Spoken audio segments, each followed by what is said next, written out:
Now student question number 13. Show that 3 points with position vector this are collinear.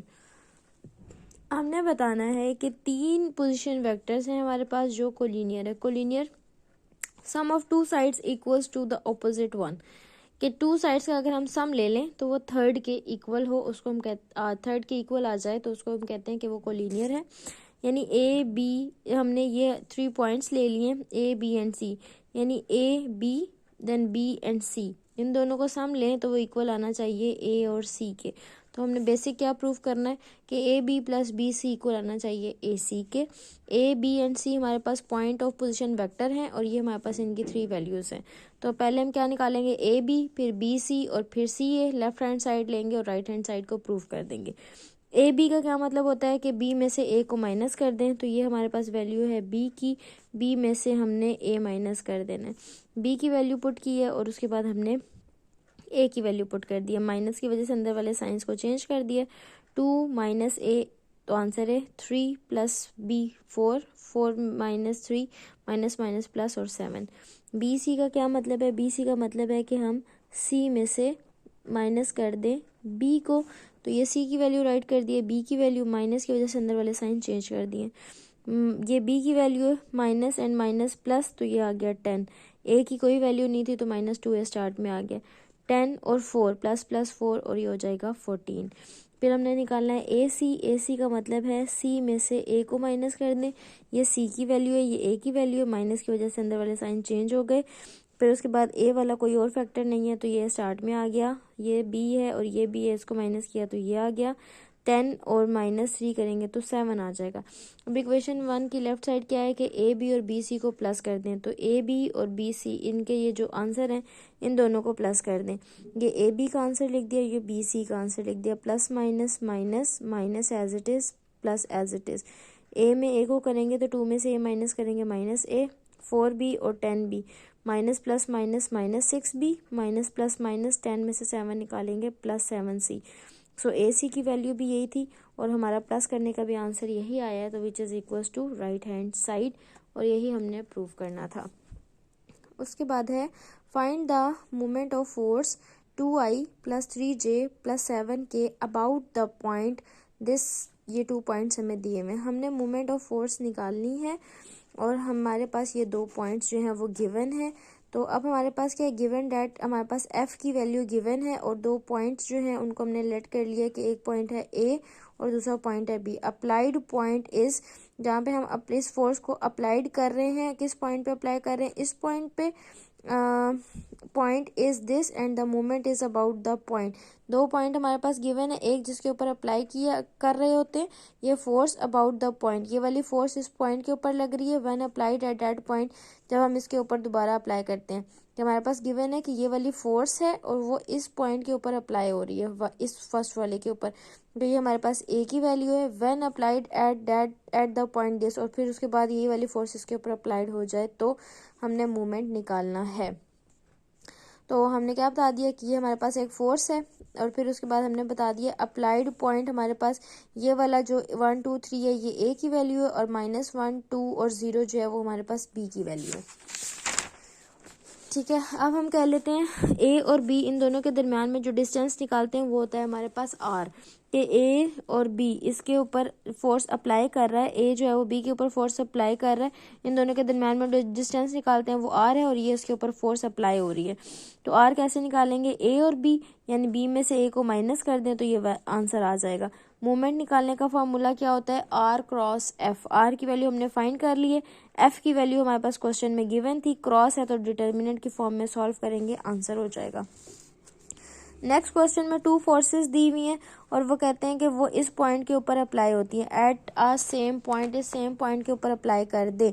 तो हमारे पास अब 2 forces आ गई हैं, ये 2 फोर्सेस F1 एंड F2 और वो अप्लाइड हो रही हैं इस पॉइंट के ऊपर, और जो R है वो हमारे पास ओरिजिन के ऊपर है जहाँ तीनों वैल्यूज जो हैं वो 0 हैं. तो यहाँ से लेके यहाँ तक ओ से लेके बी तक हम निकालेंगे। पहले हमारे पास दो फोर्सेस हैं, तो इन दोनों फोर्सेस को प्लस कर लें तो टोटल फोर्स निकल आएगी। So F is equal to F1 plus F2, F1 और F2 की वैल्यू को प्लस करेंगे तो हमारे पास टोटल फोर्स निकल आएगी। फिर R कैसे निकालते हैं, ओरिजिन से लेके बी तक, यानी बी में से ओ को माइनस करेंगे तो आपके पास ये आंसर आ जाएगा। मूवमेंट निकालने का फॉर्मूला क्या होता है, आर क्रॉस एफ। ये आर की वैल्यू और ये एफ की वैल्यू, इसका क्रॉस ले लें तो आपके पास मूवमेंट निकल आएगा। तो ये आपके पास था क्वेश्चन नंबर 14 और उसका बी पार्ट। उसके बाद आपके पास आ जाता है क्वेश्चन नंबर 15। क्वेश्चन नंबर 15 थोड़ा सा लेंथी है, तो उसको मैं आपको रिटर्न फॉर्म में करवाती हूँ।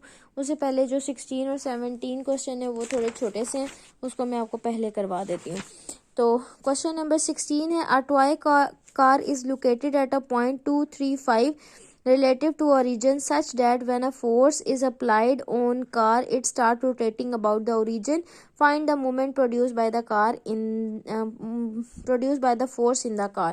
कहते हैं कि एक टॉय है, वो इस पॉइंट के ऊपर लोकेट कर रहा है रिलेटिव टू द ओरिजिन पे, मतलब कहीं पे यहाँ पे एक कार है वो खड़ी हुई है, तो यहाँ पे एक कार जो है उसका ये हमारे पास पॉइंट है जहाँ पे वो स्टैंड कर रही है। व्हेन अ फोर्स, और ये फोर्स जब उसके ऊपर अप्लाई की जाए तो वो उस ओरिजिन के ऊपर रोटेट करना स्टार्ट कर देती है, तो वहाँ पे हमने उसका मूवमेंट निकालना है।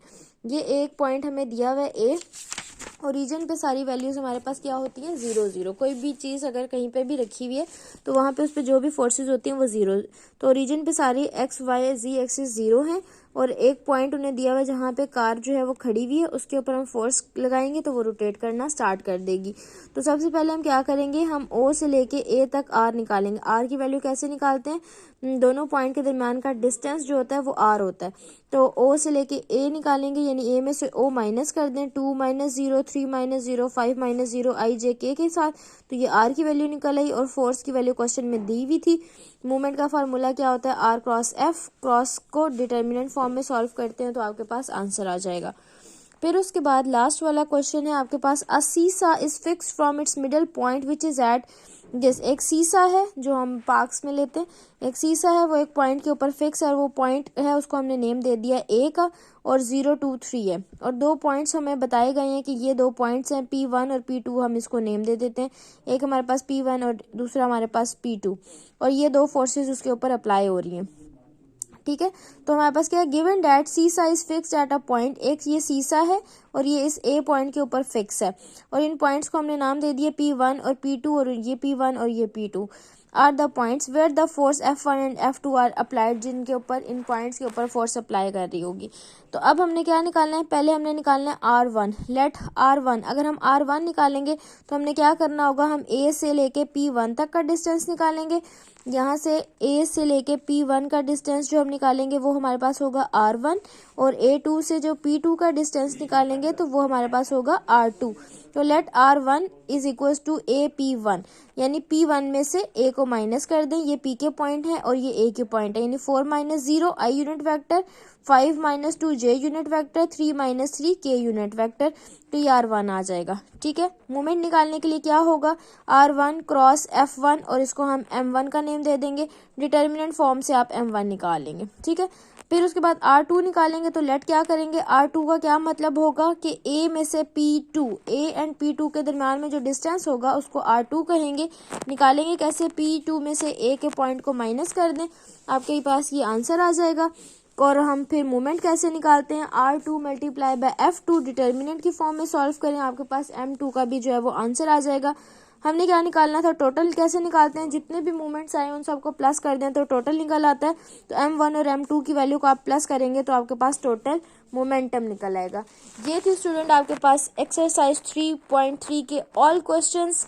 Remaining question is question number 15, और वो मैं आपको राइट करके एलेबोरेट करके रिटन फॉर्म में समझाती हूँ।